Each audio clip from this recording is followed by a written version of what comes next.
دربار میں جا کے غریب نواز سے نہیں مانگتے ہیں، وہ یہ سمجھتے ہیں کہ یہ غریب نواز نہیں دینے والے ہیں، غریب نواز کی زیارت کرنے جو آ رہے ہیں وہی دینے والے ہیں غریبوں. تو یہ جتنے وہاں خادم ہیں خود دربار سے نہیں مانگتے ہیں، مانگتے کن سے ہیں؟ جو زیارت پہ آنے والے ہیں ان سے مانگتے ہیں. ابے اگر غریب نواز دیتے ہیں، ابے خادموں، مجاوروں، سجادہ نشینوں، وہاں رہنے والوں، تم ان سے لے کر وہاں آنے والوں کو بانٹو. بھائی وہ غریب نواز کیسے ہو جائیں گے خواجہ معین الدین؟ بھائی جو مر گیا ہے وہ محتاج ہے، وہ فقیر ہے، وہ مسکین ہے. اسی لیے ہمیں اس کے لیے دعا کرنے کا حکم دیا ہے. جو بھی دنیا سے چلا گیا ہے دعائیں دی جائیں. اللہم اغفر لہ، اللہم ارحمہ، اے اللہ ان کے گناہوں کو بخش دے، اے اللہ ان کے اوپر رحمت نازل فرما. تو ہم جو زندہ ہیں ہم قبر میں جانے والوں کے لیے دعائیں کریں گے، ہم انہیں دعائیں دے سکتے ہیں. قبر میں جانے والا نہ آج تک کسی کو کچھ دیا ہے اور نہ دے گا، یہ عقیدہ بنا گیا. بے شک اگر کوئی دے سکتا تو رسول اللہ صلی اللہ علیہ وسلم قبر میں جانے کے بعد اپنی بیوی عائشہ رضی اللہ تعالیٰ عنہ جو اسی حجرے میں رہتی تھی اپنی بیوی کو کچھ دیتے. لیکن کوئی مجھے بتائے کہ نبی صلی اللہ علیہ وسلم نے قبر میں جانے کے بعد کچھ بھی اپنی بیوی کو، اپنے داماد کو، اپنے نواسوں کو یا اپنے سسر ابو بکر عمر رضی اللہ تعالیٰ عنہما کو کسی کو کچھ دیا ہے؟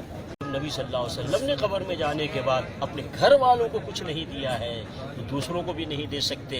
اور جب نبی صلی اللہ علیہ وسلم نے نہیں دیا ہے تو اس کائنات میں کوئی بھی قبر میں جانے کے بعد کسی کو کچھ نہیں دے سکتا. صرف ایک اللہ کی ذات ہے، اللہ کی ذات ہے. جب سے دنیا شروع ہے، جب تک دنیا رہے گی، اللہ رب العالمین سارے بندوں کو دیتا ہے اور دیتا. السلام علیکم ورحمۃ اللہ وبرکاتہ. اس بات کو کیسے ثابت کر سکتے کہ اللہ دے رہا ہے؟ کبھی آسمان سے کوئی ہاتھ اترتا ہے ان کو دینے کے لیے؟ جب اللہ کو دیتے ہوئے انہوں نے کبھی دیکھا نہیں ہے، جب ان کے عقیدے کی بات ہے تو دوسروں کے عقیدے کے اوپر وہ کیسے سوال کر سکتے ہیں؟ خواجہ غریب نواز جو ہے انہوں خود نوٹ چھاپتے نہیں ہیں، وہ دوسروں سے دلواتے. اس طرح رسول اللہ صلی اللہ علیہ وسلم جو ہے وہ انہوں نے خود کہا ہے وَإِنَّمَا أَنَا قَاسِمٌ وَاللَّهُ يُؤْتِي، کہ اللہ دینے والا ہے، بے شک میں بانٹنے والا. سمجھ میں نا؟ تو یہ رسول اللہ صلی اللہ علیہ وسلم خواجہ غریب نواز یہ بھی وسیلے میں شامل ہے. اللہ فرماتا ہے کہ جو میرے اولیاؤں کے ساتھ بغض کرتا ہے ان کے ساتھ میں جنگ کا اعلان کرتا ہوں، کیونکہ یہ مجھے راضی کرنے کے لیے نفل پڑھتے رہتے ہیں اور یہ جو مانگتے ہیں میں دیتا ہوں. جب اللہ فرماتا ہے کہ میں یہ جو مانگتے ہیں میں دیتا ہوں تو وہ جو مانگیں گے کہ اللہ سے فلانے کا کام کر دیتا ہوں تو اللہ دیتا ہے. اب یہ فرض کرو کوئی خواجہ غریب نواز کے پاس جائے گا، بولے گا میرا ایسا ایسا کام ہے، یعنی اس کے لیے دعا کیجیے. آپ کیوں دعا کریں گے؟ وہ آپ کے لیے، آپ نے بھی کچھ ان کے لیے کچھ کرنا ہے نا. جیسے کہ تو کیا کرو گے آپ؟ جیسے کہ فرض کرو وہاں کے جو خادم ہے ان کا جو خدمت کرنے والا اس کو کچھ پیسے دیے تم نے، بولے گا میں نے خادم کو پیسے دیے. پھر آپ کے لیے چادر لے کے آئے جو دکاندار ہے تو اس کو بزنس دیا ہے نا، تو وہ اپنی فریاد رکھے گا، وہ اللہ سے دعا کریں گے کہ بھئی فلانے کا اس کا کام جو ہو جائے تو اللہ اس خواجہ غریب نواز کی دعا قبول کرے گا، کیونکہ اللہ خود بولتا ہے کہ ان کی دعا کیا میں قبول کرتا ہوں. اللہ قرآن میں یہ فرماتا ہے وَنُنَزِّلُ مِنَ الْقُرْآنِ مَا هُوَ شِفَاءٌ وَرَحْمَةٌ لِلْمُؤْمِنِينَ، میں نے قرآن کو مومنوں کے لیے شفا و رحمت بنا کے اتارا ہے نا. مومن کون ہے؟ ہر مسلمان مومن نہیں ہوتے، ہر مسلمان جو ہے مومن نہیں ہوتا. ہر مومن مسلمان بے شک ہوتا ہے. مسلمان بننے کے لیے ایک ہی ایمان کا جو ہونا کافی ہے، لا الہ الا اللہ محمد رسول اللہ.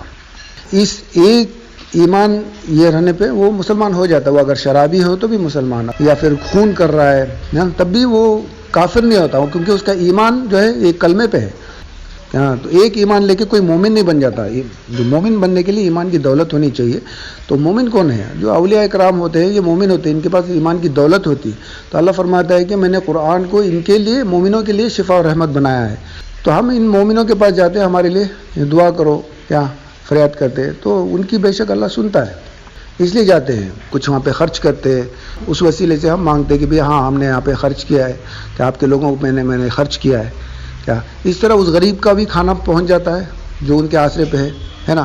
اس مجاور کا بھی، اس خادم کا بھی پیسہ پہنچ جاتا ہے جو خدمت کر رہا ہے، اس کا بھی روزی روٹی چل رہا ہے نا. تو اللہ وسیلے کے ذریعے دیتا ہے، سمجھے نا. دینے والا بے شک اللہ ہی ہے. اور یہ مولانا بول رہا ہے کہ رسول اللہ صلی اللہ علیہ وسلم وفات کے بعد میں انہوں نے کسی کو کچھ نہیں دیا.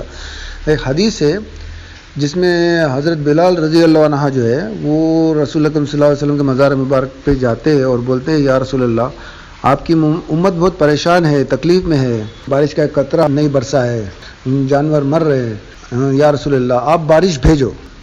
رات کو جو ہے ان کو بشارت پڑتی ہے، رسول اکرم صلی اللہ علیہ وسلم ان کی بشارت میں آتے ہیں اور فرماتے ہیں کہ حضرت عمر کو بولو کہ صلاۃ الاستسقاء پڑھنے کے لیے بارش آئے گی۔ تو وہ حضرت عمر صلاۃ الاستسقاء پڑھتے ہیں اور اس سال اتنی بارش ہوتی ہے کہ اونٹ کھا کھا کے موٹے ہو جاتے ہیں، ہر طرف ہریالی رہتی ہے، اور اس سال کا نام جو ہے ہریالی کا سال یعنی دا ایئر آف گرینری رکھا جاتا ہے، اس سال کا نام یہ حدیث میں ہے۔ کیا جزاک اللہ خیر۔